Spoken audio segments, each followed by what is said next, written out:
திமுக உங்களுக்கு எதுவும் குடுக்கல. நீங்க எனக்கு கேட்கல. ஆனா கேட்காம குடுத்துருக்கணும். குடுக்க அதுதானே மாட்டாங்க. பொருள். இல்ல. நான் ஒண்ணும் கேட்கல. அவன்கிட்ட அது வாங்க விருப்பம் இல்ல எனக்கு.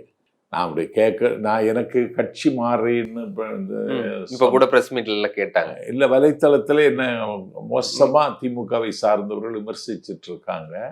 நான் கட்சி மாறுறதே கிடையாது. கட்சி மாறுறது கிடையாதா? மதிமுகவுல இருந்து திமுக இருந்து மதிமுக ஓகே. அது அப்போ ஓகே. அது மதிமுகவுல இருந்து அதிமுக வந்தீங்க. ஜெயலலிதா மறைவுக்கு பிறகு அப்புறம் என்ன சசிகலா, சொல்றாங்க? தினகரன். கட்சி மாறணும் ஆதாயத்துக்காகன்னா நான் பிஜேபிக்கு போயிருப்பேன்.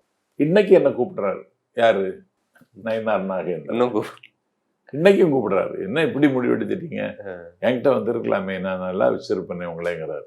பொன் ராதாகிருஷ்ணன் தமிழக தலைவராக இருக்கும் பொழுது சொன்னாரு, உன்னை முதலமைச்சர் கேண்டிடேட் கூட ஆக்கலாம். நான் மேல சொல்றேன், தயவு செய்து வந்துரு அப்படின்னாரு. ஏன் இப்படி என்ன கூப்பிட்டு இருக்கீங்கன்னு. இல்ல நீ இதிகாசம் எல்லாம் அழகா பேசுவ, எங்க மேடையில் நீ அதை மட்டும் சொன்னா போறோம், வா ராஜா வா அப்படின்னாரு பொன் ராதாகிருஷ்ணன்.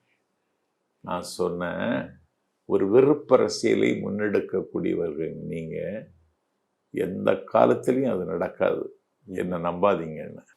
ஆதாயத்திற்காக சேர்ந்தா நான் பிஜேபியில் சேர்ந்திருப்பேன். ஆதாயத்திற்காக நான் எடப்பாடி தலைமையை ஏற்றிருப்பேன்.